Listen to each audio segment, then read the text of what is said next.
दोस्तों, यूं तो रेल की यात्रा बहुत ही सुहानी होती है। ट्रेन पहाड़, नदी, झरने, खेतों और कई अनजान शहरों से होते हुए हमें हमारी मंजिल तक पहुंचाती है। कितना आनंद आता है अपनी सीट पे आराम से बैठ के चाय की चुस्कों के साथ इन मनमोहक नजारों का आनंद लेने में।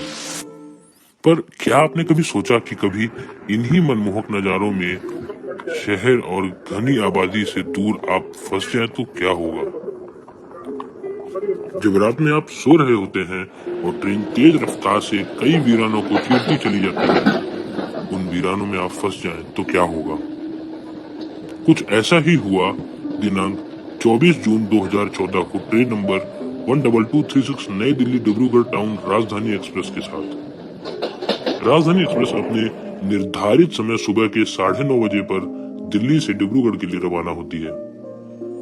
इंडियन रेलवेज की राजधानी एक्सप्रेस अपने रूट की बादशाह ही मानी जाती है। इसमें वीआईपी लोग ज्यादा से ज्यादा यात्रा करते हैं। इस ट्रेन में खाने का आनंद लेते हुए यात्रा करने की बात ही कुछ और होती है। उस दिन भी कुछ ऐसा ही हुआ था। सामान्य राजधानी की यात्राओं की तरह उस दिन भी लोगों ने रात के भोजन के बाद मिली आइसक्रीम का आनंद लेने के बाद अपनी अपनी बस पर सोने चले गए। कई लोगों को देर रात उतरना रहा होगा, पर बाकी सुबह 8:30 बजे पर कटिहार पहुंचने वाले थे। पर किसी ने अनुमान भी न लगाया कि अगली होने वाली सुबह उनके लिए कितनी दर्दनाक होने वाली है। कुछ के लिए तो ये रात आखिरी होने वाली थी। राजधानी एक्सप्रेस लखनऊ, वाराणसी, बलिया होते हुए छपरा की तरफ बहुत तेजी से बढ़ती जा रही थी। ट्रेन ने भी 980 किलोमीटर का डिस्टेंस ट्रेवल ही किया था। समय हो रहा था रात के 2 बजे। ट्रेन डालीगंज से छपरा के बीच चल रही थी।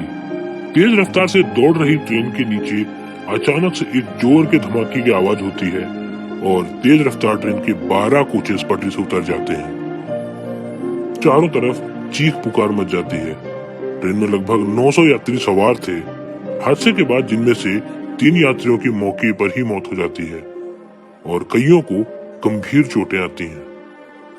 बाद में हॉस्पिटल ले जाते टाइम एक और यात्री काल के गाल में समा जाता है। इसके बाद राहत और बचाव दल हरकत में आते हैं और फौरन घटना स्थल की तरफ निकल पड़ते हैं। रेल मंत्री सदानंद गौड़ा जी भी दुर्घटना स्थल पर निकल पड़ते हैं, जिसके बाद मुआवजे की घोषणा की जाती है। मृतकों के परिजनों को 2-2 लाख और गंभीर रूप से घायल लोगों को 1-1 लाख के मुआवजे का ऐलान किया जाता है। साथ ही साथ सामान्य रूप से घायल लोगों को 20,000 के मुआवजे का ऐलान किया जाता है। पर ये क्या काफी था?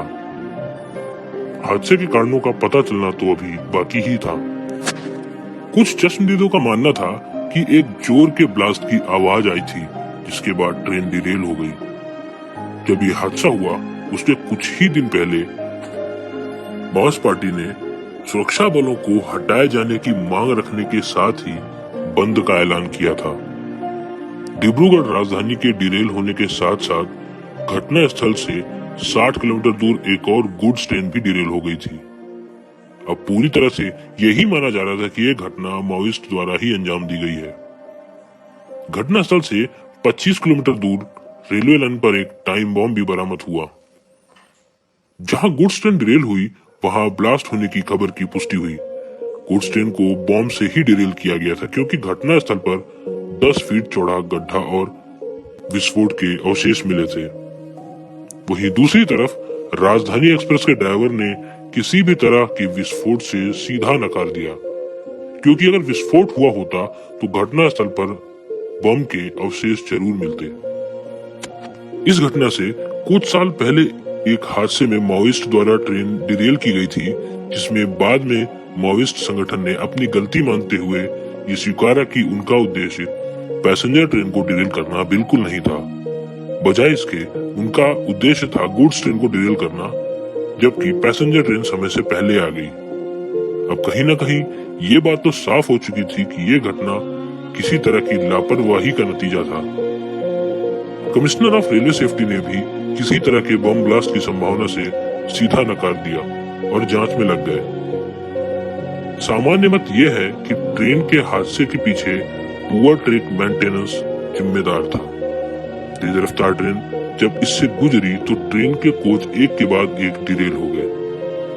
जांच के दौरान ये भी पाया गया कि जिस जगह ये हादसा हुआ था वहां से रेलवे क्लिप या कहें इलास्टिक रेलवे क्लिप गायब थे, जिससे लगता है कि जब ये हादसा हुआ तब ट्रैक स्लीपर से स्ट्रांगली अटैच नहीं थे, जिस वजह से जब तेज रफ्तार राजधानी एक्सप्रेस इस ट्रैक से गुजरी तब लगातार होते वाइब्रेशन से ट्रेन का B1 कोच ट्रैक से उतर गया, जिसके बाद ट्रेन के कोचेस 200 मीटर तक बिखर गए। दुनिया में कई ऐसे देश हैं जहां रेलवे 110 किलोमीटर से भी ज्यादा तेज रफ्तार में ऑपरेट होती है, पर हादसे शायद ही सुनने में आते हैं। पर इसकी क्या वजह है कि हमारे देश में हादसे कहीं ज्यादा ही होते हैं? आए दिन रेलवे नए नए उपाय तलाश रही है इन हादसों से निजात पाने के लिए, पर देखते हैं कि हमारा रेल सफर 100% सुरक्षित कब तक हो पाता है। फिलहाल दोस्तों इस वीडियो में इतना ही। आशा करता हूँ दोस्तों इस वीडियो में दी गई जानकारी आपको पसंद आई होगी। अगर आप चैनल में नए हैं तो चैनल को सब्सक्राइब जरूर से कर लें।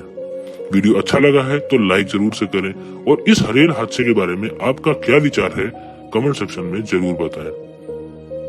मैं लेता हूँ इजाजत, जल्दी ही मिलूंगा अपनी एक और नई वीडियो के साथ। तब तक के लिए जय हिंद, जय भारत दोस्तों।